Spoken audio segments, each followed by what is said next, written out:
एक बार मेरी बीवी ने पूछा, मैं मायके जा रही हूँ, चली जाऊँ, पास में ही है। मैंने कहा ठीक है चली जाओ, कोई बात नहीं, बहुत दिनों से नहीं गई। हाँ तुम तो चाहते हो कि मैं चला जाए, चली जाऊँ, तुम्हें तो अच्छा लगता है। मैंने कहा ला हौल वला कुव्वता इल्ला बिल्लाह। यार तुमने इजाज़त मांगी, मैंने दे दी। 1-2 महीने के बाद फिर कहने लगी कि मैं चली जाऊँ, थोड़ी अम्मी की तबीयत ख़राब है। मैंने कहा नहीं अभी तुम्हें जाने की कोई ज़रूरत नहीं है, 2-4 दिन रुको, हम दोनों चलेंगे वो देखने के लिए। लो तो मैं तो आपके घर में क्या नौकर कैद होके रहूं हैं? मैं जब भी जाना चाहूं तो आप भेजेंगे नहीं? नहीं मैं अब मैंने कहा कि ना जाओ तो कैद करके रख रहा हूं, और मैंने कह दिया चले जाओ तो क्या हो रहा है? लो तुम्हें तो कोई फिक्र ही नहीं, कितनी आसानी से कहती चले जाओ, इसका मतलब तुम्हें मेरी ज़रूरत ही नहीं। ये औरत इसीलिए का टेढ़ी पिछली से पैदा हुई है, सीधा करोगे तो टूट जाएगी लेकिन सीधी नहीं होगी। इसके नाज और नखरे को बर्दाश्त करना पड़ेगा। एक सहाबी का वाक़या बताऊं, हज़रत उनकी बीवी से उनको बड़ी परेशानी थी, तो वो अपनी शिकायत लेकर अल्लाह के हज़रत उमर के पास गए कि हज़रत उमर को कहूँगा तो हज़रत उमर डांटेंगे, मेरी बीवी को सही हो जाएगी। तो वो घर पे गए और दरवाजे को दस्तक दी। उधर से आवाज़ आई अंदर से, बाहर बैठो मैं अभी आ रहा हूँ। और देखा कि अंदर शोर हो रहा है, तो इसने कान लगाया सहाबी ने हज़रत उमर फ़ारूक के दरवाजे पर। तो क्या सुनता है कि उमर फ़ारूक की बीवी उमर फ़ारूक पर बरस रही हैं, ये वो तुम्हें होश नहीं, ये नहीं, ठिकाना नहीं, सब्जी कैसे आएगी, खाना कैसे। और हज़रत उमर जी जी जी करते चले आ रहे, जी ट्रेन आ जाएगा जी जी। अब वो कहने लगा लो ये क्या मेरा इलाज करेंगे, ये तो खुद ही इस बीमारी में मुब्तला है। वो चल दिया वहाँ से, वो चल दिया। थोड़ी देर में हज़रत उमर निकले, उसको जाता हुआ देखा, ए हज़रत इधर आओ, इधर। वो कहता क्या, इधर आओ। जी अरे तुम किसी काम से आए थे और बगैर काम के चले जा रहे हो, आओ क्या बात है? कहने कोई काम नहीं है। अरे कोई काम नहीं है क्या मतलब? कहा मैंने काम से आए हो, फिर कह रहे हो कोई काम नहीं है। कहा नहीं अमीरुल मोमिनीन, जिस काम से आया था वो आपके बस का नहीं है। क्या मतलब, कहना क्या चाहते हो? कहा अमीरुल मोमिनीन मैं अपनी बीवी से बहुत परेशान था और हूँ और अभी तक हूँ, तो मैं आया था कि आपको अपनी बीवी की परेशानियां बताऊं, गिनाऊं तकलीफें कितनी देती है, तो आप हमारे बीवी को डांट देंगे। यहाँ आया तो देख रहा हूँ आप ही की बीवी आपको डांट रही है, आप अपनी बीवी को नहीं समझा पा रहे तो मेरी बीवी को क्या समझा पाएंगे? तो हज़रत उमर फ़ारूक ने कहा बैठो इधर और सुनो। कहा क्या? तुम्हारे घर खाना कौन बनाता है? कहा मेरी बीवी। कहा खाना बनाना उसका हक नहीं है शरीयत में है? बताऊं कि ना बताऊं? अगर कह दूंगा तो डर लग रहा कल से ही आप घर की औरतें कहीं ऐसा ना हो कि चढ़ बैठे। हज़रत उमर फ़ारूक ने कहा यह खाना बनाना औरत का हक नहीं है शरीयत में, नान नफ़का आपकी जिम्मेदारी है।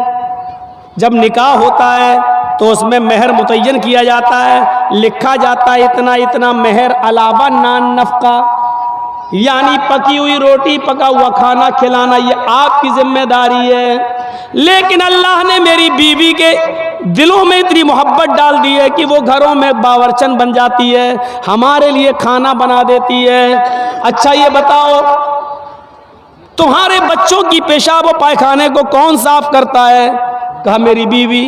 कहा ये भी उसकी जिम्मेदारी नहीं है, बच्चा आपका है, बेटा बेटी जो है वो बाप का कहलाता है, बच्चा पैदा हो जाने के बाद वो बाप का है, ये बाप की जिम्मेदारी है पेशाब और पायखाना करे तो साफ करे। लेकिन वो हमारे लिए बेचारी इस लेवल पे आ जाती है, हमारे बच्चों के लिए वो आया बन जाती है और वो उसका पेशाब और पायखाना भी साफ कर देती है। एक एक चीज गिनाते गए, एक एक चीज गिनाते गए। कहा जब ये सारी चीजें हमारी औरतें हमारे लिए और हमारे बच्चों के लिए कर देती हैं तो क्या हमारा ये हक नहीं है कि उनकी थोड़ी सी डांट सुन लें, उनकी जायज बात भी सुन लें? घर चलाना है तो उनकी थोड़ी बहुत डांट भी सुनो, चले जाओ। और आइंदा ऐसा मत करना। क्या तुमने अल्लाह के रसूल का ये फरमान नहीं सुना कि बीवी औरत जो है वो आदम की पिछली से पैदा हुई है और पिछली टेढ़ी होती है, उसको सीधा करने की कोशिश करोगे तो वो टूट जाएगी लेकिन सीधी नहीं होगी। औरत को सीधा करने की कोशिश करोगे तो तलाक ले लेगी या हो जाएगी, लेकिन वो बिल्कुल सुधरेगी नहीं। इसलिए थोड़ा बहुत उसकी कजी और कभी को तुम्हें बर्दाश्त करना पड़ेगा। जी आप सही कह रहे हैं। बेचारा चला गया। मेरी माँ बहनों, हाथ जोड़ के विनती कर रहा हूँ, ऐसा ना हो कि कल तुम ये कहने लगो खाना तुम बनाओ, मौलाना साहब ने कह दिया, ये हमारी जिम्मेदारी नहीं है। ऐसा ना हो। बहुत कम जगहों पर हम ये बयान करते ही नहीं है, क्योंकि आजकल औरतें गलत इस्तेमाल भी ले लेती है ना। एक बार मैंने किसी जलसे में कह दिया था कि अगर किसी का शौहर अपनी बीवी को पूरा खर्चा नहीं देता, बीवी बच्चों का, तो बीवी अपने शौहर की जेब से या अलमारी में से उतना पैसा ले सकती है, उसको बताए बगैर, जिसको चोरी नहीं कहा जा सकता है, बताए बगैर ले सकती है, जितने में उसका और उसका खर्चा चल जाए। ये जैसे ही मैंने जिस तकरीर में मैंने कहा, दूसरे दिन मेरी जेब से 5,000 रुपये गायब हो गए। उस दिन से बयान करना छोड़ दिया। ये तो नाजायज़ इस्तेमाल करती है। फिर इतनी इजाज़त दे दो 100-200 रुपये की, तो इनका 100-200 रुपये में कुछ होता ही नहीं है, 5,000। फिर ये होता है कि मौलाना ने कहा तो था ले सकते, तुम देते नहीं इसलिए हमने ले लिया। अरे अल्लाह के बंदी, मैंने तो ये कहा है कि जितने में तेरे घर का बच्चों का गुजर बसर चल जाए उतना। हाँ तो क्या हुआ, साड़ी पुरानी हो गई नहीं लाई, फेयर एंड लवली खत्म हो गई, लेने जाना है। और परफ्यूम भी तो ऐसे ऐसे आ रहे हैं, मेकअप के सामान भी तो ऐसे ऐसे। अब एक मेकअप चला वाटर प्रूफ, हमने तो वाटर प्रूफ शामियाना सुना था, वाटर प्रूफ हमने वो सुनी है, घड़ी सुनी है, लेकिन अब वाटर प्रूफ मेकअप कर लो, क्रीम पाउडर, उसके बाद चाहे कितना नहाइए धोइए, वो मेकअप हटने वाला नहीं है। पानी वाटर प्रूफ मेकअप भी अब चलने लगे, और ये चलाना पड़ रहा है, क्योंकि बंदरियां भी मेकअप कर लेती थी, और जब उनका चेहरा धुलता था तो आड़ी टेढ़ी की तिरछी निकलती थी, तो उनके बच्चे भी नहीं पहचान पाते थे। इसलिए ज़रूरत पड़ी ऐसे मेकअप की जो टिका रहे उनके चेहरे पर, इसलिए वो मेकअप बनाना पड़ा। अब वो बेचारी 80 साल की बुढ़ियाँ भी लगा लेती है, तो ऐसा लगता है कि हाँ ये 25-30 साल की जा रही है, 25-30 साल की। एक सही वाक़या है, मैं बतला रहा हूँ, भोपाल का सही वाक़या है। बेचारी एक 70, 75, 80 साल की बुढ़ी, और उसने नकाब पहन लिया, खूबसूरत बूटों वाला, फूलों से चढ़ा हुआ, और वो नकाब लगा के जा रही थी, चेहरा उसका छिपा हुआ था, खूबसूरत बुर्का। अब वो जा रही है तो 18-20 साल का लड़का उसके पीछे लग गया, ये सोचकर कि बुर्का इतना अच्छा है तो बुर्के वाली कितनी अच्छी होगी, नकाब इतना अच्छा है तो नकाब वाली कैसी होगी। अच्छा, वो धीरे धीरे चल रही थी अपनी उम्र के हिसाब से, ये समझ रहा था मुझे लाइन मार रहे हैं, लिफ्ट दे रही है, धीरे धीरे चल रही है, मतलब सेटिंग हो जाएगी, तो वो धीरे धीरे चल रही। ये बेचारा समय थोड़ी दूर जाने के बाद उसने अपना नकाब उठाया और तुतलाते हुए, बेटा तू मेरा पीछा क्यों कर रहा है, मैं तो तेरी अम्मा की उम्र की हूँ। इसने कहा कमबख्त, मेरी तो 1 घंटे की मेहनत ही बेकार चली गई है। तो इसको भी गुस्सा आया, इसने गुस्से में कहा, अरे अम्मा, हम अपने लिए नहीं अपने अब्बा के लिए ढूंढ रहे हैं, क्या करें, 1 घंटा इसका बेकार हो गया। ये सही वाक़या मैं आपको बतला रहा हूँ। और जिस लड़के ने ऐसा किया वो हमें आके बता रहा था कि भाई मौलाना अब तो दोस्ती हो गई है, बताना पड़ रहा, बता दिया, लेकिन जलसे में बयान मत करना। मैंने कहा जलसे में तो बयान करूंगा, लेकिन तेरा नाम नहीं बताऊंगा। बड़ा अब ये हाल हो रहा है, ये हाल। तो बुरके ऐसे, कपड़े ऐसे, और जलसे भी उससे महफूज नहीं। और इबादत की रूह को पहचानने की कोशिश कीजिए। या अय्युहल्लज़ीना आमनू तक़ुल्लाह हक़्क़ तुक़ातिह, इबादत की रूह क्या, तक़वा। और अल्लाह ने क्या कहा, हाय ईमान वालो तुम अल्लाह से डरो जैसा कि उससे डरने का हक है। आए ईमानों वालों तुम अल्लाह से डरो जैसा कि उससे डरने का हक है। एक और चीज़ है, अल्लाह से डरने का हक कैसा है, अल्लाह से डरो कैसे, अल्लाह देख रहा, ये डरने का मतलब है। अल्लाह से डरो का मतलब ये नहीं, जैसा डरने का हक है। ये हक क्या है, हक का तुक़ाती, अरे कुछ तो मतलब होगा। आग से आप डरते हैं कि नहीं डरते हैं, आग से डरते हैं, लेकिन आग को देखकर भागते थोड़ी हैं। आग से डरने का हक क्या है, उसके अंदर हाथ न डालो, उसके अंदर जंप न लगाओ, यही तो डरने का हक है। जहर है आपके हाथ में, विष, लेकिन उसको आप छू भी रहे हैं, पकड़ भी रहे हैं, लेकिन डरते भी हैं उससे। और उससे डरने का हक क्या है, उसको आप इस्तेमाल ना करें, खाएं नहीं, ये उससे डरने का हक है। और शेर सामने आ गया, तो आप भाग रहे हैं। क्यों? ये उससे डरने का हक है, क्योंकि नहीं भागेंगे तो फाड़ देगा। जल्दी से पेड़ पे चढ़ गए, उससे डरने का हक यही है। सांप को देख रहे हैं, उससे भी डर है, जहरीला सांप है, लेकिन उससे डरने का हक क्या है? उसके मुंह में आप उंगली न दें, उसके करीब न जाए, वरना डस लेगा और काट लेगा। ये उससे डरने का हक है। तो जैसे आप हर चीज से डरने का एक हक अदा करते हैं, अल्लाह से भी डरने का एक हक है। और अल्लाह से डरने का मतलब ये है कि अल्लाह ने जिन कामों के करने का हुक्म दिया उन कामों को करा जाए, और जिन कामों के करने पर उसने अज़ाब जहन्नम बताया है, जहन्नम का अज़ाब बताया है, उन कामों से बचा जाए। यह है अल्लाह से डरने का मतलब। मसलन अल्लाह तबारक व तआला ने सूद और ब्याज खाने को हराम करार दिया है, तो उससे बचा जाए।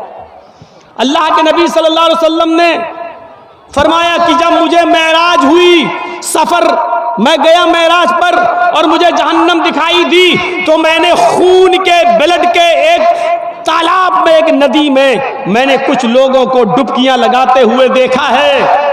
बदबूदार खून पी रहे हैं और उसी में तैर रहे हैं। वो निकलना चाहते हैं, फरिश्ता एक पत्थर मारता, जब वो किनारे पे आते वो फिर बीचों बीच में पहुंच जाते और उसी बदबूदार खून वो पी रहे हैं, खा रहे हैं और उसी में हैं।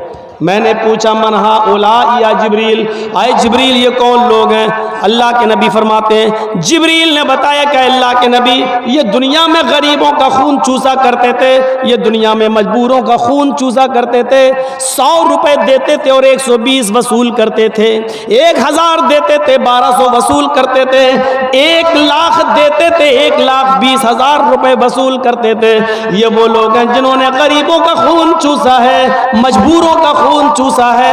आज सूद खाने वाले हैं, आज इन लोगों को खून, बदबूदार खून के तालाब में गोता लगवाया जा रहा है, इसी खून के तालाब के अंदर इनको डाल दिया गया है। फिर अल्लाह के नबी सल्लल्लाहु अलैहि वसल्लम फरमाते हैं, सूद और ब्याज खाने वाले के 36 दर्जे हैं, 36 दर्जे हैं। एक हदीस में 70 दर्जों का जिक्र भी आता है, लेकिन 70 दर्जे वाली रिवायत 36 दर्जे वाली रिवायत से कम दर्जे की है, वो हसन है और ये सही है। 36 दर्जे हैं, 36 दर्जे यानी सूद और ब्याज खाने वाले, सूद के 36 दर्जे हैं। पूछा गया अल्लाह के रसूल हल्का दर्जा क्या है?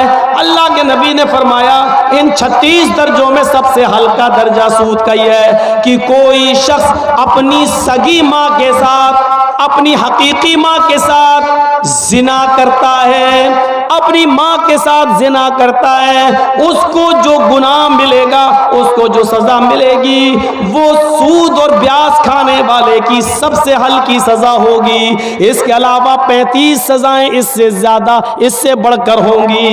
एक हदीस में यूं आता है कि 36 मर्तबा अपनी माँ के साथ जिना करो, 36 मर्तबा जिना करने के बाद जो सजा मिलेगी वो सूद और ब्याज के खाने वाले की सबसे हल्की सजा होगी।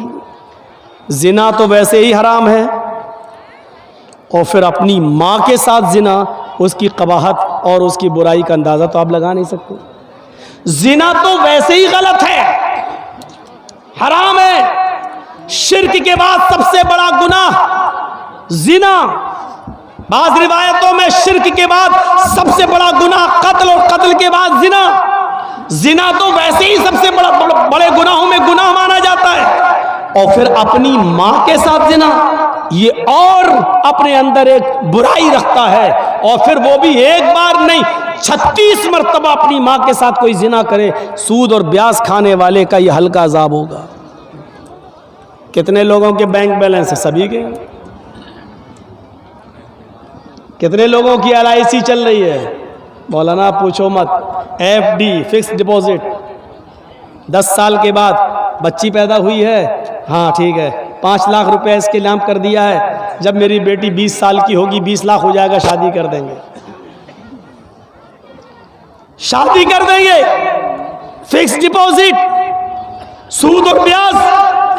तो अब तकवे का मतलब क्या है? अल्लाह से डरने का। अल्लाह ने जब इसको हराम करार दिया, नबी ने हराम करार दिया, तो इससे हम बच जाएं। जो चीज़ें बताई गई हैं इमाम कायनात ने क्या कर रहे हैं कि जब अल्लाह ताला ने नबी अकरम ने उसको हराम करार दे दिया तो उससे बचा जाए। यही तक़वे का माना है। एक और चीज़, एक और मिसाल से समझिए।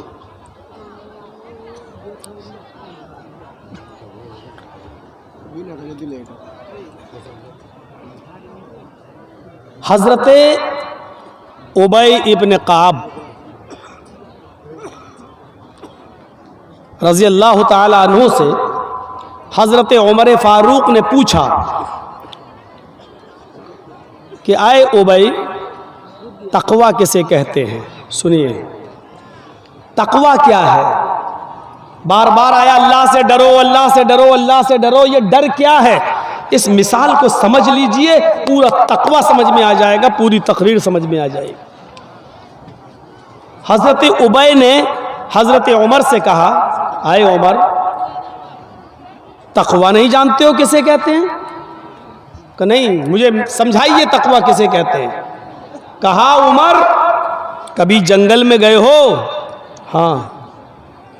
जंगल में कांटे ही कांटे बिछे हुए हों और आपके पैर में चप्पल ना हो और जाना भी जरूरी हो, गुजरना भी जरूरी हो, कि तक़वा जंगल में गए हो, कहाँ कांटे ही कांटे हो, जाना भी जरूरी हो और चप्पल भी ना हो, क्या करोगे? तो हज़रत उमर फ़ारूक ने फरमाया कि मैं उन कांटों से बच बच कर चलूँगा, झाड़ियों को चीरते हुए, कांटोदार झाड़ियों को हटाते हुए कांटों से बच बच कर चलूँगा। कोशिश करूँगा कि कोई कांटा मेरे पैर में चुभ न जाए।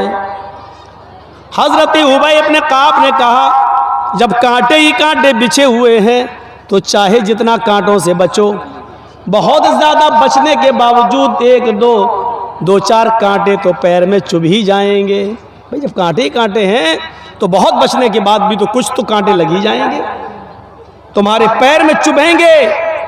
फरमाया, अगर ऐसा हो गया, पैर में 2-4 कांटे चुभ गए और ब्लड खून निकल आया, तो मैं उसकी मरहम पट्टी कर लूँगा, उसका मैं इलाज कर लूँगा, उसमें हम मरहम वगैरह लगा लेंगे।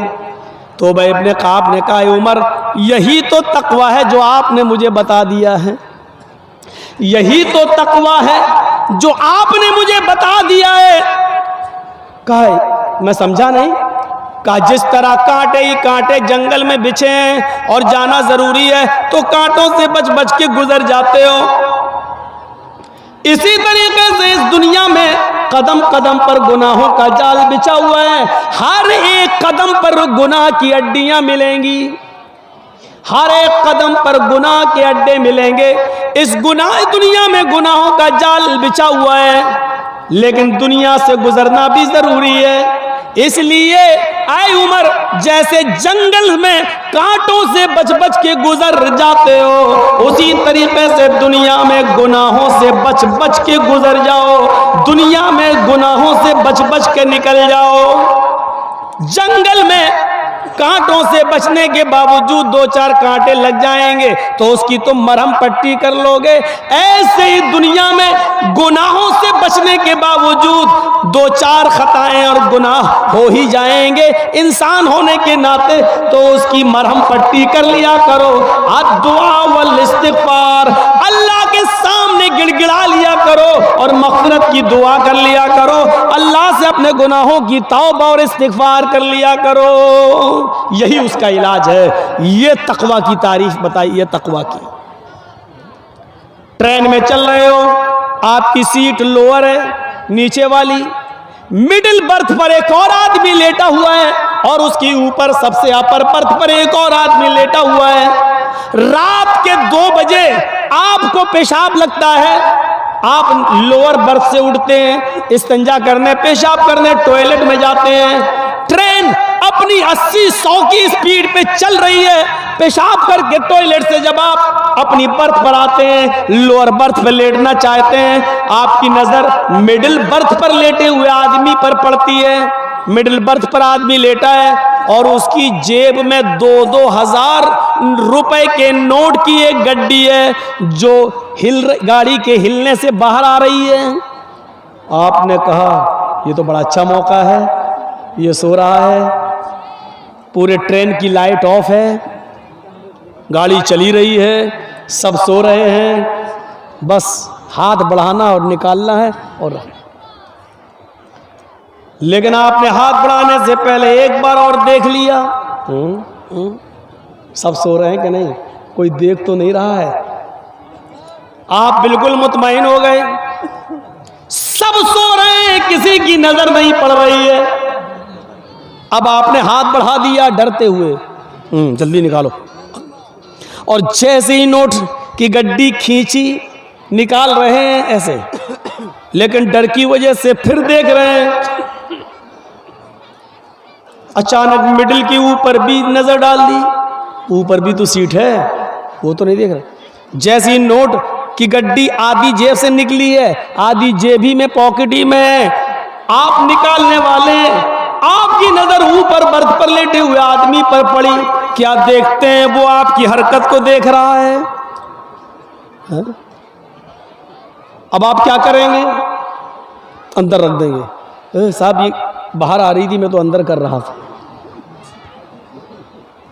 नहीं हिम्मत होगी चोरी करने की। या दूसरा रास्ता, किसी से कहना नहीं, निस्फुल ली व निस्फुल लकुम, आधा आधा, आधा तेरा आधा मेरा। लेकिन जरूरी नहीं, हो सकता वो आदमी ईमानदार हो, ले ही ले। तीसरा रास्ता ये है कि हम तुझे 1 रुपया नहीं देंगे और अंदर भी नहीं रखेंगे, भागें और चलती हुई ट्रेन से कूदें। ये आप खतरा मोल ले नहीं सकते, अपनी जान को खतरे में डालकर भाग नहीं सकते। बेहतर यही समझेंगे कि अंदर ही रख दी जाए और उसको मनाया जाए, भाई ये बाहर आ रही थी, मैं तो अंदर कर रहा था। एक मामूली आदमी जब आपकी चोरी की हरकत को देख लेता है तो आप चोरी करने का इरादा तर्क कर देते हैं।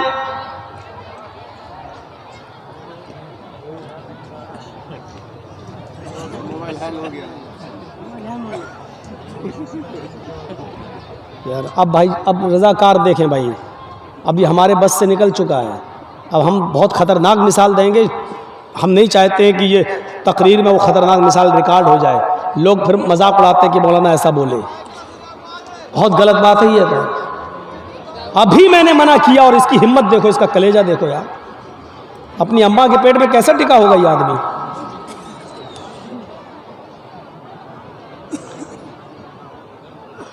भूल जाता हूं मैं, डिस्टर्ब हो जाता हूं भाई, नहीं हमारी आदत है। हम लोगों ने बंबई के प्रोग्राम देखे, कर्नाटक के देखे, बेंगलोर के देखे, हैदराबाद के, कितनी शांत सुकून, सरों पर बैठी मक्खी तक नहीं उड़ाते वो यार। सीखो उन लोगों से यार, तहजीब देखी उनके प्रोग्रामों में हमने।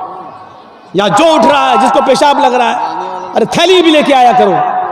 यहां पर पहले बैठ जाएंगे बीच में, बाद में उठ के भागेंगे।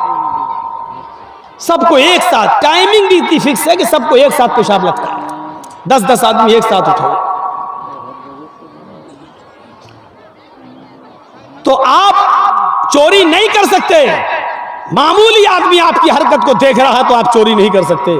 बिल्कुल यही कैफियत तकवे की है। एक मुसलमान के दिल में यही तकवा होना चाहिए, जब वो शराब की बोतल हाथ में ले और अपने होठों तक ले जाए तो ये सोच ले कि दुनिया की नजरें देख रही हो या नहीं, मेरी बीवी नहीं देख रही, मेरे बच्चे नहीं देख रहे, मेरे माँ बाप नहीं देख रहे, लेकिन अल्लाह की जात तो है जो देख रही है, अल्लाह तो है जो देख रहा है। अल्लाह रब्बुल आलमीन की नजरों से मैं छिपा हुआ नहीं हूँ। यही तवक्कुल, यही डर, यही तकवा हमारे अंदर पैदा हो जाना चाहिए। और अल्लाह का डर जैसी पैदा हुआ, हमने शराब की बोतल को फोड़ दिया, नहीं पिएंगे हाथ। ये है तकवा। ऐसे हक्का तुकातिही का मतलब ये है। या अय्युहल्लज़ीना आमनु तक़ुल्लाह व क़ूलू क़ौलन सदीदा। आई ईमानू वालो, तुम अल्लाह से डरो और जब भी बात करो तो दुरुस्त बात करो। अल्लाह ने यह कहा है कि जब भी बात करो तो दुरुस्त बात करो। क़ौलन सदीदा, सही साफ सुथरी बात करो। अल्लाह ने यह नहीं कहा सच बोलो। सच बोलने में और दुरुस्त बात कहने में फर्क है, फर्क है।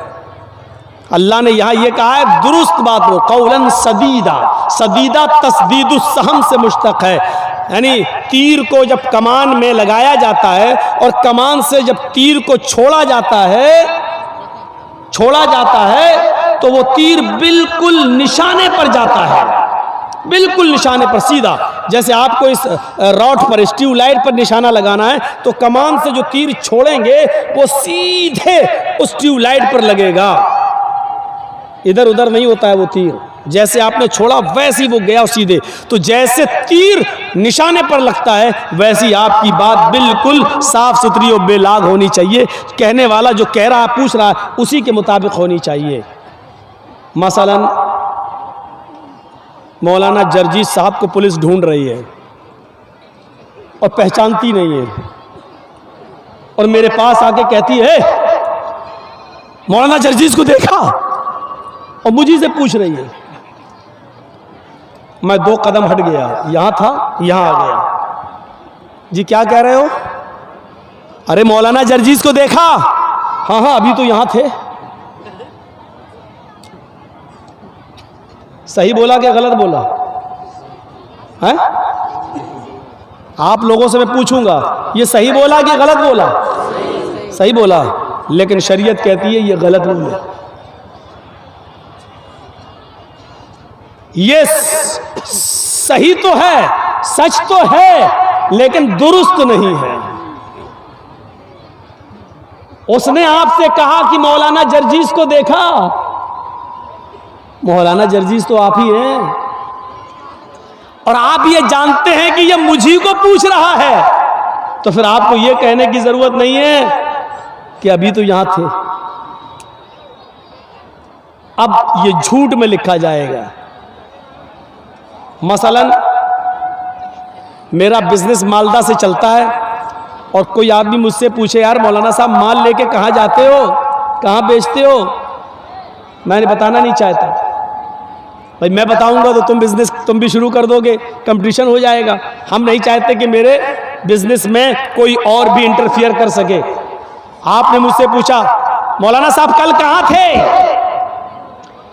आप जानना चाह रहे हैं मेरे जगह के बारे में, आप जानना चाह रहे हैं मेरे बिजनेस के बारे में। अरे मौलाना साहब कल माल लेकर कहां गए थे, कल कहां थे? और मैंने कह दिया जमीन के ऊपर आसमान के नीचे।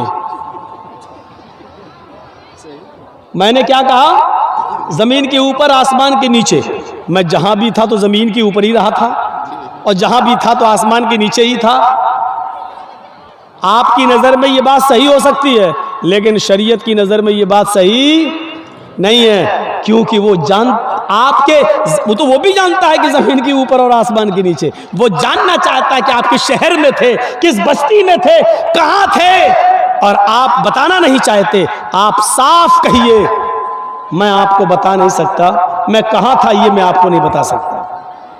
कोई गुनाह नहीं है, आप सही बोल दीजिए मैं कहां था मैं आपको नहीं बताना चाहता। आप मुझसे बार बार मत पूछे, मैं आपको नहीं बताऊंगा, बस बात खत्म कर दीजिए। लेकिन आप चाहते हैं कि वो बुरा भी ना माने और मैं झूठा भी नहीं हूं, और आप ऐसा बीच का रास्ता निकालें, ऐसा बीच का रास्ता। और ऐसे लोगों ने बहुत से रास्ते निकाले थे, आपको मालूम है। चारों बुजुर्गों में से एक बुजुर्ग, चारों इमामों में से एक इमाम ऐसे भी गुजरे हैं कि हम नाम नहीं लेंगे, आप लोग अंदाजा लगा लीजिएगा कि उनके जमाने में एक आदमी और उसकी बीवी बहुत ज्यादा हांडी चाटती थी, हांडी चाटती थी। गोश्त पकने के बाद ऐसे लेके हांडी चाटती थी ऐसे। हाँ, उसको बड़ा शौक था हांडी चाटने का, और शौहर को ये बहुत बुरा लगता था। शौहर ने उसको बहुत समझाया लेकिन वो नहीं मानी। एक दिन गुस्से में कह दिया कि अगर तूने अब हांडी चाटी तो तुझ पे 3 तलाक। तो आदत कहाँ बदलती किसी की। 2-4 दिन तक तो बेचारी नहीं चाटी, 5-6वें दिन उसने फिर चाट ली, भूल गई। अब उस इलाके के सारे मौलवियों ने फतवा दे दिया कि तलाक हो गई। कहा क्यों? कहा उसने हांडी चाट ली। का सबसे बड़े बुजुर्ग से पूछ लिया जाए, वहाँ से डिग्री ले ली जाए, सर्टिफिकेट ले लिया जाए। उनके पास पहुँचे साहब सब लोग, ये भी पहुँचा। तो मैं चाहता नहीं हूँ कि मेरी बीवी मुझसे जाए। मैं उन्होंने कहा ये बताओ, सारे मौलाना कह रहे हैं तलाक हो गई। कहा अच्छा ये बताओ बेटी, तुमने हांडी कैसे चाटी? रास्ता निकल रहा। कहा नहीं, जैसे चाटते वैसे ही चाटी, ऐसे लेके हैं। फरमाया कि तलाक हुई नहीं। कहा क्यों? सारे मौलाना चढ़ बैठे, तलाक नहीं हुई।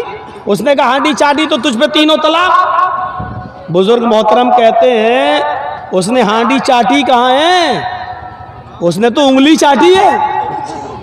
शौहर ने तो ये कहा था कि अगर तूने हांडी चाटी तो तलाक। उसने हांडी ऐसे उठा के चाटी होती तो तलाक होती। उसने हांडी नहीं चाटी, उसने हांडी से शोरबा निकाल के उंगली चाटी है, इसलिए तलाक नहीं हुई। वाह वाह, क्या ही दिमाग है, वाह क्या समझदारी है ये। इसीलिए बुजुर्ग वो ले गया अपनी बीवी को उठा के। तो ये देखिए, जबकि उसके दिल की नीयत यही थी।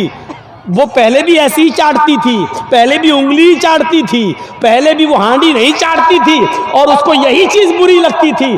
और उसके कहने का मकसद ये था अगर आइंदा तूने ऐसा किया तो तुझ पर तीनों तलाक। लेकिन रास्ता निकाल दिया गया, रास्ता निकाल दिया गया। ये सच तो हो सकता है लेकिन दुरुस्त नहीं। कुरान करीम ने तक़वे की बुनियाद बताई है, या अय्युहल्लज़ीना आमनू तक़ुल्लाह, ईमानो वालो अल्लाह से डरो। और डर की बुनियादी चीज क्या है? क़ूलू क़ौलन सदीदा, जब भी किसी से बात करो तो दुरुस्त बात करो, साफ सुथरी बात करो, बेलाग बात करो। उस बात में टेढ़ापन नहीं होना चाहिए, उस बात में हेर फेर नहीं होनी चाहिए। जो बात करो वो बिल्कुल दुरुस्त बात करो, सीधी सीधी बात करो, सीधी सीधी।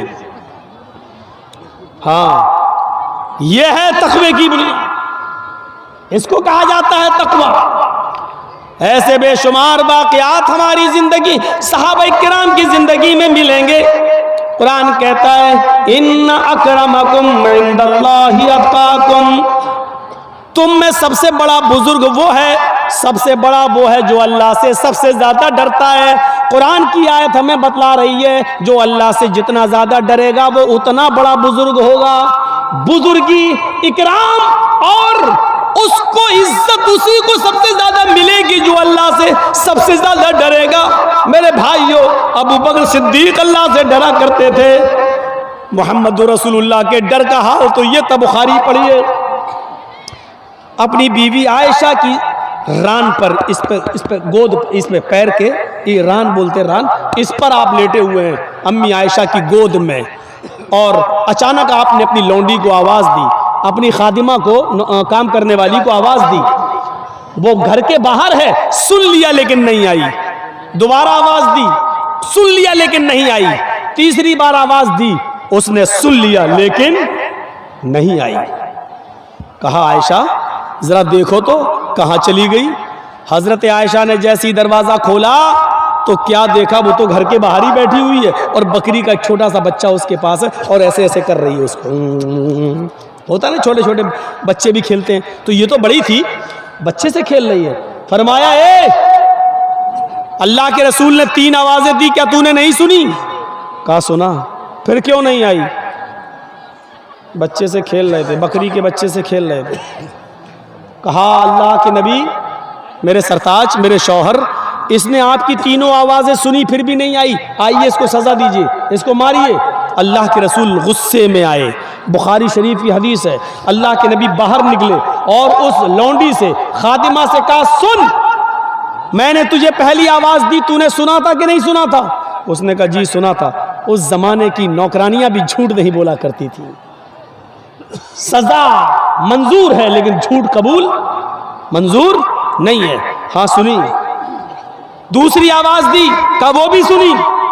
मैंने तीसरी बार तुझे आवाज दी, कहा अल्लाह के नबी मैंने वो भी सुना था, फिर तू क्यों नहीं आई?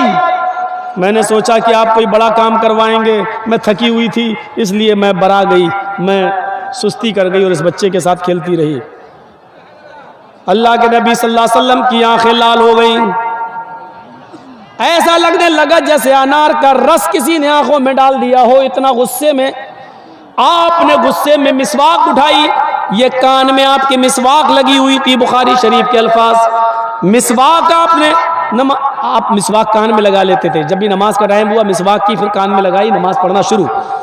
जैसे ही नमाज का टाइम हुआ मिसवाक निकाली, मिसवाक की वजू बनाया और अंदर चले गए। तो मिसवाक कान में लगाए रहते थे। वो मिसवाक जो अल्लाह के नबी के कान में लगी हुई थी, इतनी बड़ी होगी, कितनी मिसवाक दांतों में करने वाली, और उसको उठाकर मारेंगे तो कितनी जोर से लगेगी। हम और आप अंदाजा लगाएं, कोई कोड़ा नहीं था, कोई दुर्रा नहीं था। आपने वो मिसवाक निकाली और निकालने के बाद तान लिया उसके ऊपर, मारना चाहते हैं उसको कि 3 मरतबा तूने मेरी आवाज सुनी हो फिर भी नहीं आई। आपने वो मिसवाक उठाई, ऐसे करके उसके करीब ले गए और उसकी पीठ तक लाए। 1-2 इंच जब पीठ रह गई, 1-2 इंच का फासला रह गया, तो आपने मिसवाक रोक ली और मिसवाक कान में लगाई और रोते हुए, आंखों में आंसू आ गए, रोते हुए आप फिर अपने हुजरे में चले आए। अम्मा आयशा कहने लगी, आए मेरे सरताज, उसने आपकी आवाज 3 बार सुनी और फिर भी नहीं आई। फिर आपने गुस्से में मिसवाक भी निकाली। मैंने सोचा 5, 6, 10 मिसवाक आप उसको मारेंगे, लेकिन आपने एक भी नहीं मारी। मिसवाक उठाई और आपने उसको तान लिया, उसकी पीठ के करीब तक ले गए, लेकिन रोक लिया, आपने मारा नहीं। ऐसा क्यों? बल्कि खुद रोने लगे। फरमाया, आयशा आयशा, मैंने गुस्से में मिसवाक उठा ली, मैंने उठाकर उसको मारना चाहा।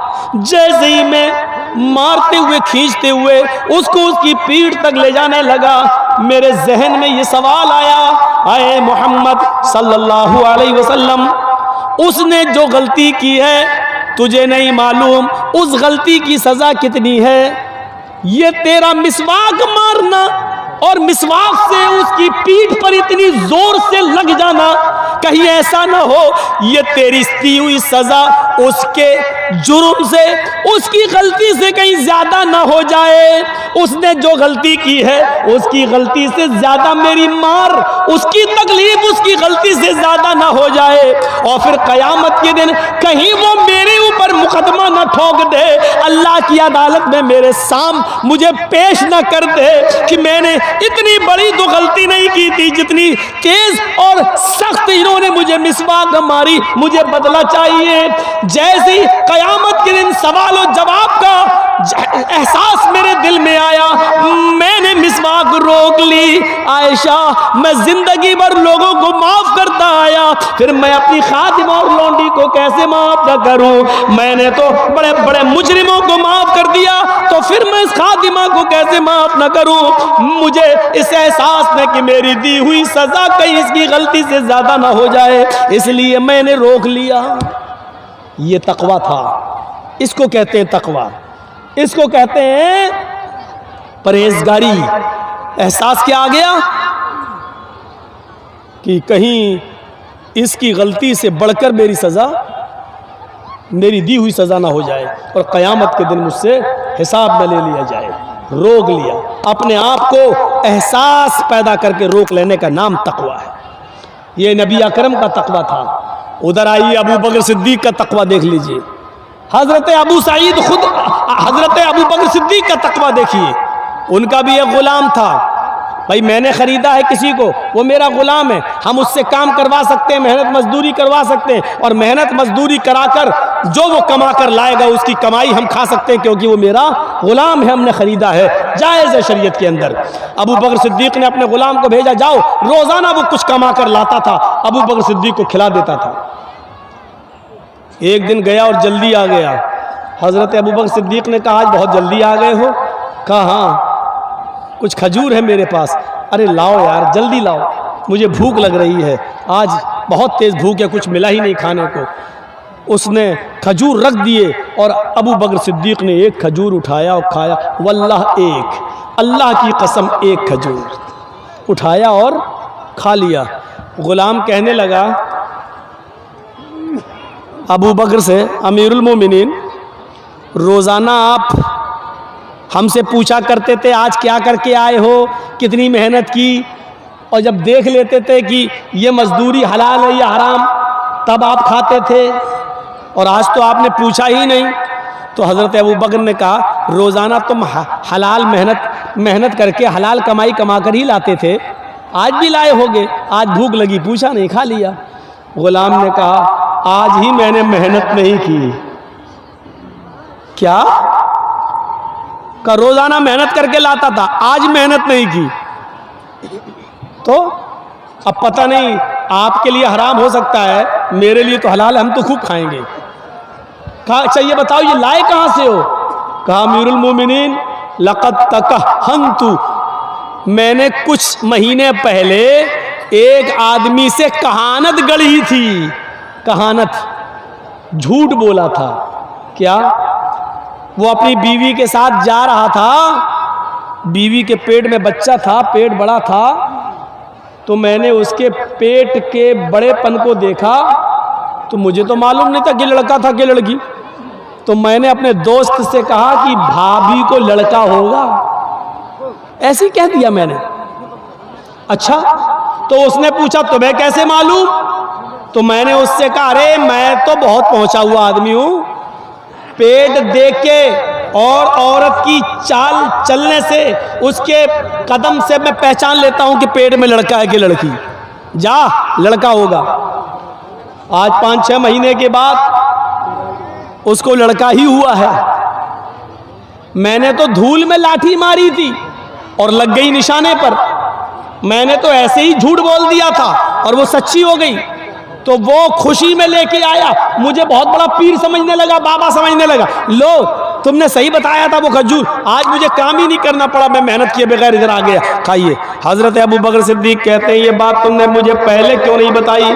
माँ के पेट में बेटा या बेटी, इसको अल्लाह के अलावा कोई नहीं जानता, और तूने तो झूठ गढ़ा था उसके साथ। हाँ, मैंने झूठ गढ़ा। पानी लाओ, पानी पिया। अब सुनो बुखारी के अल्फाज, हजरत अबू बकर सिद्दीक पानी पी गए, 1 गिलास 2 गिलास पानी पिया, फिर ये 3 उंगलियां हलक में डाली, आ करके कै किया, थोड़ा सा खजूर बाहर निकला, फिर पानी पिया, फिर उंगली डाली, फिर कै किया, फिर थोड़ा सा खजूर बाहर निकला, फिर पानी पिया, फिर उंगली डाली, फिर कै किया। उस वक्त तक पानी पीते रहे और उल्टी करते रहे, वॉमिटिंग करते रहे और खजूर निकालते रहे, जब तक यकीन नहीं हो गया कि जितना खजूर मैंने खाया था सारा मेरे पेट से निकल गया। जब यकीन हो गया कि हाँ निकल गया होगा, तब खामोश हुए और क्या कहते हैं, जो हराम का एक लुकमा खाता है, जो हराम का एक लुकमा खाता है, अल्लाह ताला उसके दिल पर सियाह नुक्ता बिठा देता है, अल्लाह ताला उसके दिल पर एक काला नुक्ता बिठा देता है। अगर वो तौबा कर लेता है तो अल्लाह उस नुक्ते को मिटा देता है, और अगर वो तौबा नहीं करता है तो वो नुक्ता बढ़ते बढ़ते बढ़ते बढ़ते पूरे दिल को काला कर देता है। और जब इंसान का पूरा दिल काला हो जाए, जब इंसान का पूरा दिल काला हो जाए, तो फिर वो सोचता नहीं है कि ये माल मेरे पास जो आ रहा है वो हलाल का या हराम का, आने दो आने दो, जहां से आ रहा है आने दो। फिर उसको हलाल और हराम की तमीज उड़ जाती है। ये तकवा था। एक खजूर खा लिया, उसको भी निकाल दिया। हम अपने गरीबानों में झांकें, कितनी लाटरियां खरीदे, कितना हराम माल खा रहे हैं। याद रखना, तकवा सिर्फ यही नहीं होता कि जो मुसलमान अपने दिल के अंदर पैदा कर ले लुक जाए। ये तकवे की और ईमानदारी की सिफत किसी के अंदर भी पैदा हो सकती है। जापान की राजधानी क्या है? टोक्यो। जापान की राजधानी टोक्यो, और टोक्यो के अंदर एक टैक्सी ड्राइवर गैर मुस्लिम, एक टैक्सी ड्राइवर गैर मुस्लिम, आपके इसी हिंदुस्तान का हिंदू टैक्सी ड्राइवर, हिंदू कौन? इसी भारत का। मेरे प्यारे साथियों, जरा तसव्वुर कीजिए, उस जापान पर सऊदी अरब का एक आदमी जाता है, उसने एयरपोर्ट से उसको रिसीव किया और टैक्सी ड्राइवर से उस सऊदिया के आदमी ने पूछा, मुझे फला फला होटल में जाना है। उसने कहा आइए, बैठ जाइए। हिंदू ड्राइवर ने उसको अपनी गाड़ी में बिठाया और मीटर ऑन कर दिया। सऊदिया का वो शेख उसकी गाड़ी में बैठ गया और वो गाड़ी टैक्सी चलने लगी। उसने मीटर डाउन कर दिया। थोड़ी देर के बाद उसने मीटर उठा दिया। थोड़ी देर के बाद उसने मीटर ऑफ कर दिया और फिर काफी दूर 5-6 किलोमीटर के बाद फिर वो किसी चौराहे पर आया और आने के बाद उसने फिर मीटर को डाउन कर दिया और फिर वहां से लेके चला और चलने के बाद उसको उसके होटल पे पहुंचा दिया। मीटर में पैसा काफी आ चुका था, लेकिन उसने सिर्फ जितने दिरहम मांगे, जितने रुपए मांगे, सऊदी शेख ने उसको उतने रुपए दिए, लेकिन ये कहते हुए दिए कि साहब तुमने इतनी देर तक ये मीटर जो डाउन कर दिया था, गिरा दिया था, ऊपर कर दिया था, शायद तुम भूल गए हो ये 5-6 किलोमीटर जो तुमने सफर किया है इसका चार्ज इसमें नहीं आ पाया है, लिहाजा 4-5 किलोमीटर का जो चार्ज बनता है वो और ले लो। उस आदमी ने, टैक्सी ड्राइवर ने जो जवाब दिया वो है, मुसलमानों हिंदू ही सही लेकिन उसका ये तमाचा हमारे मुंह पर आज भी पड़ रहा है और पड़ता रहेगा। उसने वो जवाब दिया, नहीं साहब मैंने मीटर जानबूझकर ऊपर कर लिया था इसलिए कि आपने मुझे जिस होटल में जाने के लिए कहा था मैं धोखे से रास्ता क्रॉस करके जिस चौराहे से मुझे मुड़ना था मैं मुड़ नहीं पाया, मैं आगे निकल गया।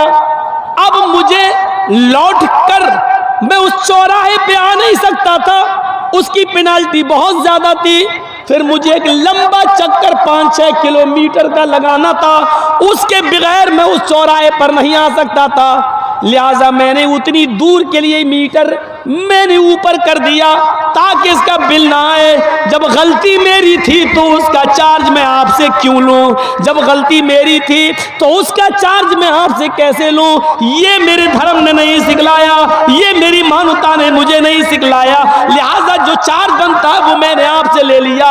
इस सफर में मैं नुकसान में गया हूं, मेरा फायदा नहीं हुआ, लेकिन मैं अपनी गलती का चार्ज आपसे नहीं ले सकता हूं।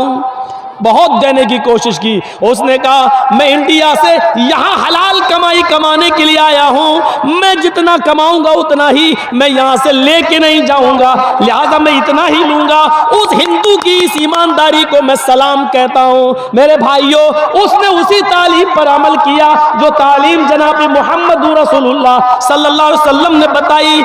याए मालदा के और इस इलाके के टैक्सी ड्राइवरों, रिक्शा चलाने वालों, जरा गौर करो कि ईमानदारी सिर्फ तुम्हारे पास ही नहीं है, तकवा गैरों के पास भी है और हमसे ज्यादा भी उनके अंदर है। फर्क इतना है कि उनको तकवे पर सवाब नहीं मिलता है लेकिन इंसानियत वो कायम रखते हैं। हम जिस मसलक और जिस मजहब से जुड़े वो हमें तकवे पर इनाम भी देता है, सवाब भी देता है और उस पर हमें खुशी भी होती है। इसलिए हमें और आपको ईमानदारी के साथ तकवा अपनाना चाहिए, अपनी जिंदगियों के अंदर तकवा पैदा करना चाहिए। गुरु नानक को पता चला कि एक आदमी है, मुसलमान है और वो बहुत कंजूस है, वो किसी को 1 रुपया भी नहीं देता है, गरीब को चमड़ी चली जाए लेकिन दमड़ी न जाए, वो बड़ा मक्खी चूस इंसान है। तो गुरु नानक उस अमीर आदमी के पास, उस मुसलमान के पास जाते हैं और अपनी जेब से एक सुई निकालते हैं, सुई कपड़ा सिलने वाली छोटी सी सुई निकाल कर कहते हैं मेरी एक गुजारिश है, ये सुई आप अपने पास रख लो। उसने कहा ये सुई मेरे पास रखने आए आप इतनी दूर से? कहा हाँ, इसको संभाल के रख लो। कहा ठीक है रख लूंगा, लेकिन ये सुई इतनी दूर से सुई देने आए, ये तो कोई भी रख लेता। कहा नहीं, वो इसको हिफाजत से नहीं रख पाता, तुम रख लोगे। जब सोना चांदी मालो दौलत तुम इतनी हिफाजत से रखे हुए हो तो इस सुई को भी तुम हिफाजत से रख लोगे, लेकिन आए मेरे मुसलमान भाई, ये सुई मैं कल कयामत के दिन तुमसे ले लूंगा, ये सुई की जरूरत मुझे आज नहीं है, जब अल्लाह के सामने हम और आप खड़े होंगे तो ये सुई मुझे वहां ला के दे देना। मुसलमान कहता है आपका दिमाग खराब हो गया है, इतने बड़े नानक जी, इतने बड़े बुजुर्ग हैं आप, इतने बड़े गुरु हैं आप, और ये छोटी सी सुई लेके आए और कयामत के दिन आप हमसे लेंगे? अरे कयामत के दिन क्या ये मैं लेके जाऊंगा क्या? ओ ये सुई नहीं ले जा सकते? कहा नहीं। अरे जब सुई नहीं ले जा सकते तो ये सोना, ये चांदी, ये दौलत, ये बिल्डिंग, ये घर, ये मकान, ये माल, ये दौलत, ये तुम कैसे ले जा सकते हो? मैं तो सोच रहा था ये सब तुम्हारे साथ जाएगा, इसलिए सुई भी तुम वहां ले आओगे। उसने कहा नानक जी शर्मिंदा मत कीजिए, अभी अभी मैं ये सब सदका और खैरात करने वाला हूँ, अब मैं गरीबों में देना शुरू कर दूंगा। आपने मेरी आंखें खोल दी। जरूरी नहीं कि मौलाना जर्जीस की 2 घंटा तकरीर के बाद भी लोगों में इस्लाह पैदा हो, वो गैर मुस्लिम की बात भी किसी को असर कर सकती है। गुरु नानक की बात उस मुसलमान को असर कर गई और उसने सदका और खैरात कर दिया। तकवे की बुनियादें यहाँ से भी जागती हैं, ये तकवा होता है। हजरत उमर फारूक रज़ी अल्लाह ताला अन्हु अब्दुल्ला इब्ने दीनार के साथ एक जंगल में जाते हैं। उनके अब्दुल्ला इब्ने दीनार को साथी को भूख लगती है। हजरत उमर एक चरवाहे से कहते हैं ये बकरियां किसकी हैं? उसने कहा ये मेरे मालिक की है, मैं अपने मालिक की बकरियां यहाँ चराने के लिए लाता हूँ। हजरत उमर फारूक ने कहा एक बकरी मुझे दे दे, बेनी शातन, एक बकरी मुझे बेच दे, जो कीमत बताएगा मैं दे दूंगा। उसने कहा ये बकरियां मेरी नहीं मेरे मालिक की हैं। हजरत उमर ने कहा इम्तहान लेने के लिए अपने मालिक से कह देना कि एक बकरी जंगल में भेड़िया खा गया है, मैं उसकी खाल में लगा हुआ खून मैं तुझे दे दूंगा। अपने मालिक को दिखा देना कि देखो ये खाल है, भेड़िया खा गया है बकरी, तुम्हारा मालिक देख थोड़ी रहा है। उसने कहा चल चल अजनबी इंसान, मैं तुझे जानता नहीं हूं, तू कौन है और तू मुझे ये बताने आया है कि अपने मालिक से कह देना, वो देख थोड़ी रहा है। अरे मेरा मालिक नहीं देख रहा तो क्या हुआ, मेरे मालिक का मालिक मेरा रब तो मुझे देख रहा है, अल्लाह तो देख रहा है। मैं अपने मालिक से आज झूठ बोल सकता हूँ, लेकिन कल कयामत के दिन मैं अल्लाह से कैसे उसको क्या मुंह दिखाऊंगा। हजरत उमर फारूक की आंखों में आंसू आ गए और चुपचाप से उस जंगल से चले आए। दूसरे दिन आपने उसके मालिक को कासिद भेजा कि अपने गुलाम को लेकर मेरे पास आ जाओ। दूसरे दिन उसका मालिक उस गुलाम के साथ जो बकरियां चरा रहा था उसके साथ दरबार खिलाफत में गया। इस गुलाम ने देखा ये तो उमर फारूक हैं जो कल जंगल में थे और बकरी एक मांग रहे थे और मैंने इनको एक बकरी नहीं बेची, पता नहीं आज ये मेरा क्या करेंगे। हजरत उमर ने उनके मालिक से कहा क्या ये तुम्हारा गुलाम है? हाँ। क्या तुम इसके मालिक हो? हाँ। इस गुलाम की जरूरत है मुझे, इस गुलाम को बेच दो, मैं खरीदने के लिए तैयार हूं। उसके मालिक ने कहा सॉरी अमीरुल मोमिनीन, ये गुलाम से मुझे बहुत फायदे हैं, ये बड़ा ईमानदार गुलाम है, मैं इसको नहीं बेच सकता। हजरत उमर फारूक ने कहा कीमत तुम बताओ, अगर ये इतना ईमानदार है तो मैं उसकी कीमत भी तुम्हें डबल देने के लिए तैयार हूँ। उसने कहा अगर डबल कीमत देते हो तो मैं इसको बेचने के लिए भी तैयार हूँ। उसने डबल कीमत बताई। हजरत उमर ने बैतुल माल से डबल कीमत दी और उस गुलाम को खरीद लिया। अब वो गुलाम ये समझता था अब मेरा बुरा हाल होगा, मुझे हजरत उमर ने खरीद लिया। यहाँ हजरत उमर ने उस गुलाम को खरीदा और खरीद कर उस गुलाम को आजाद कर दिया, ये कहते हुए कि कल जंगल के अंदर जब मैंने तुमसे बकरी मांगी तुमने कहा ये मेरे मालिक की है, मैंने कहा मुझे बेच दो, अपने मालिक से कह देना भेड़िया खा गया, वो तुम्हें देख थोड़ी रहा है। लेकिन तुमने ये जवाब दिया कि मेरा मालिक नहीं देख रहा है तो क्या हुआ, अल्लाह तो मुझे देख रहा है। अल्लाह को मैं क्या जवाब दूंगा? तुम अल्लाह से डरते हो और जो अल्लाह से डरता हो वो किसी की गुलामी में क्यों रहेगा? इसलिए मैंने खरीद कर तुम्हें आजाद कर दिया। आतकत का फिर दुनिया हाज़िल कलिमतु, इस कलमे के जरिए तुम आजाद हो। अल्लाह ताला, अल्लाह को क्या मुंह दिखाऊंगा? इस कलमे के ने तुम्हें, अल्लाह के खौफ ने तुम्हें इस दुनिया में आज़ादी दी है। इसी तरीके से अगर तुम डरते रहे और अल्लाह का खौफ अपने दिलो दिमाग में पैदा करते रहे, अल्लाह का खौफ अपने दिल में रखते रहे, तो यही कलमा क़यामत के दिन तुम्हें मैदान महशर की तकलीफ से भी निकालेगा और तुम्हें जन्नत का मुस्तहिक बना देगा। ये उमर फारूक के अंदर तकवे का हाल था। उनके गुलाम, जब उमर फारूक के दौर में गुलामों के तकवे का यह हाल था तो और लोगों के तकवे का हाल क्या होगा? हम सोचें, गौर करें, अंदाजा लगाएं। हाँ मेरे भाइयों, हजरत उमर, बहरीन से माल आता है, बहरीन से बहुत सा माल आता है, उसमें इतर भी आता है। हजरत उमर फारूक कहते हैं ये इतर सब लोगों में तकसीम किया जाएगा, कौन है जो इसको तकसीम कर दे बराबर बराबर। हजरत उमर फारूक की बीवी आई, कहती है मैं इसको बराबर बराबर तौल कर सबको बराबर बराबर बांट दूंगी। हजरत उमर ने कहा यह काम मैं तुमसे नहीं करवाऊंगा। लोगों ने कहा अमीरुल मोमिनीन आपकी बीवी है और आपकी बीवी से ज्यादा ईमानदारी से कौन वजन कर सकता है, उनको तौलने दो। फरमाया नहीं नहीं बिल्कुल नहीं, मेरी बीवी इतर जब बटेगा तो उसमें तुम्हारा भी हिस्सा है मेरा भी हिस्सा है।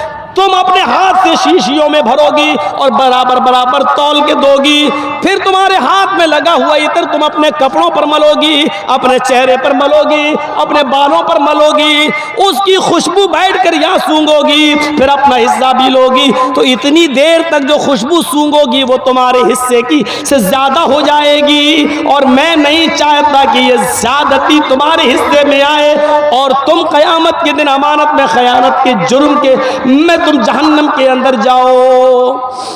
यहां से अंदाजा लगाएं हम कहां है, कहां इतना सा इतर भी तकसीम नहीं करने दिया।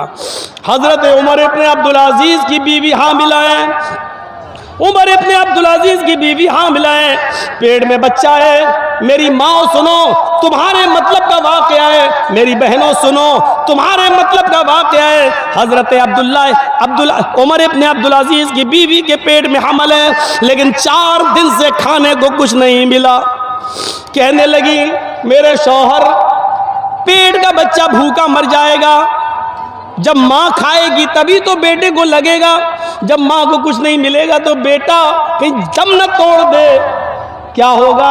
कम से कम मेरी फिक्र ना करो तो इस बच्चे की फिक्र करो। हाँ मेरी बीवी अभी तनख्वाह मिलने में देर है, अभी तनख्वाह में देर है, अभी महीना पूरा होने में देर है, जब महीना हो जाएगा तो मुझे बैतुल माल से वजीफा मिल जाएगा, रुक जाओ कुछ दिन सब्र कर लो कुछ दिन। इस दिन में इस बच्चे का क्या होगा। 4 दिन भूख और प्यास से बर्दाश्त करने के बाद अपनी लौंडी अपनी खादिमा को रात में भेजती हैं बैतुल माल चली जाओ, एक प्याला दूध ले आओ, उससे ये कह देना जब महीना पूरा हो जाएगा, जब महीना पूरा हो जाएगा और मुझे बैतुल माल से जो वजीफा मिलेगा तो एक प्याला दूध आपको वापस कर दिया जाएगा, अभी उधार दे दो कुछ दिनों के लिए। उमर इब्ने अब्दुल अजीज की बीवी के पेट में बच्चा है, डर है कि कहीं वो बच्चा मर न जाए पेट के अंदर, इसलिए एक प्याला दूध उधार दे दो ताकि वो पी ले और उस बच्चे की जान बच जाए। खातिमा लौंडी बैतुल माल जाती है, बैतुल माल के कैशियर ने एक प्याला दूध उधार दे दिया, चलो जब महीना पूरा होगा बैतुल माल से जब वजीफा मिलेगा तो ये दूध वापस आ जाएगा।